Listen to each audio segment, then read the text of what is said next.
Shalom, selamat pagi saudara yang terkasih. Senang bisa berjumpa lagi dalam program Spiritual Life untuk bersama-sama kita merenungkan kebenaran firman Tuhan.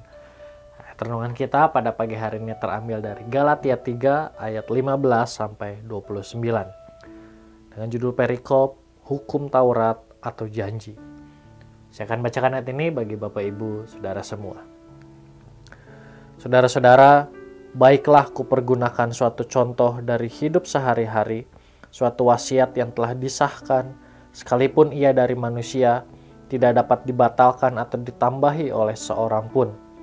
Adapun kepada Abraham diucapkan segala janji itu dan kepada keturunannya, tidak dikatakan kepada keturunan-keturunannya, seolah-olah dimaksudkan banyak orang, tetapi hanya satu orang, dan kepada keturunanmu, yaitu Kristus.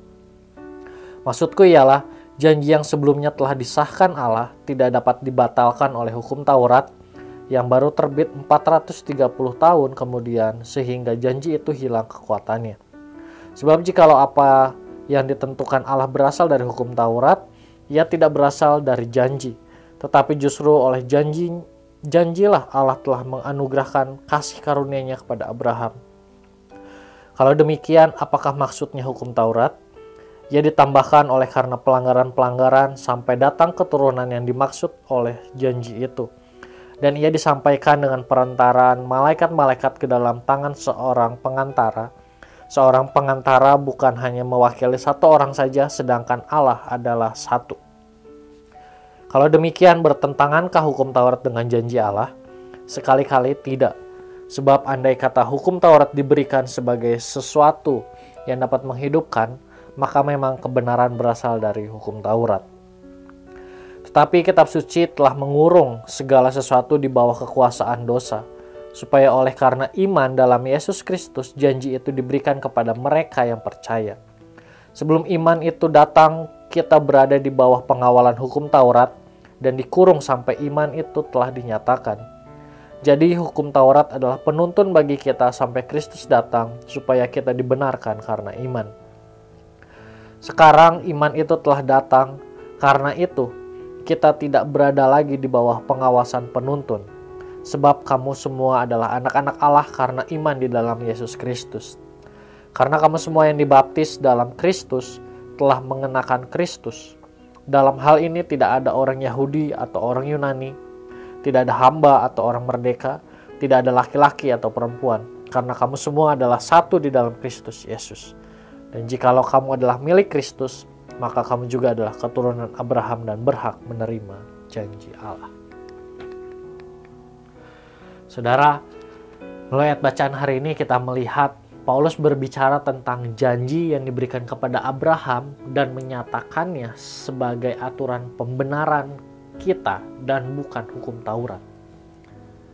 Setelah mengatakan hal tersebut, agar orang tidak berpikir bahwa Paulus mengecilkan hukum Taurat dan seolah-olah hukum Taurat tidak bermanfaat, maka ia menjelaskan tujuan dari hukum Taurat diberikan Allah kepada Musa.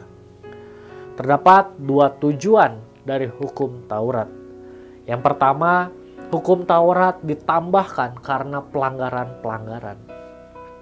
Hukum Taurat tidak dirancang untuk membatalkan janji Allah, tetapi ditambahkan untuk mencapai janji. Hal ini terjadi karena meskipun Israel merupakan umat pilihan Allah, namun mereka berbuat dosa seperti bangsa-bangsa yang lain. Oleh karena itu, hukum Taurat dibuat untuk menyadarkan mereka akan dosa dan perilaku yang menimbulkan murka Allah. Dengan adanya hukum Taurat dimaksudkan agar dapat menahan mereka berbuat dosa, sehingga di dalam diri orang Israel tertanam rasa takut dan hormat untuk mengekang hawa nafsu mereka. Lalu tujuan yang kedua yaitu hukum Taurat diberikan untuk menyadarkan manusia pentingnya juru selamat. Hukum Taurat tidak bertentangan dengan janji yang sudah ada, janji Allah. Tetapi dengan adanya hukum Taurat mengungkapkan pelanggaran manusia dan menunjukkan betapa manusia membutuhkan kebenaran yang lebih baik daripada kebenaran hukum Taurat. Karena hukum Taurat hanya menunjukkan orang-orang bersalah dan tidak cukup untuk menghapus dosa. Oleh karena itu, melalui hukum Taurat, manusia dapat disadarkan akan dosa dan menyadari hukum Taurat tidak dapat menghasilkan kebenaran bagi mereka. Jadi, mereka perlu percaya kepada Kristus sehingga dapat memperoleh janji Allah. Saudara, melalui dua penjelasan tujuan dari hukum Taurat ini, maka kita dapat melihat bahwa hukum Taurat tidak bertentangan dengan janji Allah, tetapi dengan adanya hukum Taurat membuat kita menyadari dosa-dosa yang kita lakukan bahwa tidak sesuai dengan kebenaran Kristus. Dan membuat kita menyadari bahwa hukum Taurat tidak menghasilkan kebenaran, tetapi hanya dengan percaya kepada Kristuslah kita mendapat kebenaran. Marilah kita hidup benar di hadapan Allah dan percaya dengan sungguh kepadanya. Saudara, marilah kita mengambil waktu sejenak untuk merenungkan firman yang baru saja kita dengar. Saudara, sudahkah kita hidup benar dan percaya dengan sungguh kepada Allah? Jika belum, maka marilah kita berdoa meminta Allah mengubah kehidupan kita sehingga kita menjadi pribadi yang selalu hidup benar dan percaya dengan sungguh kepada Allah.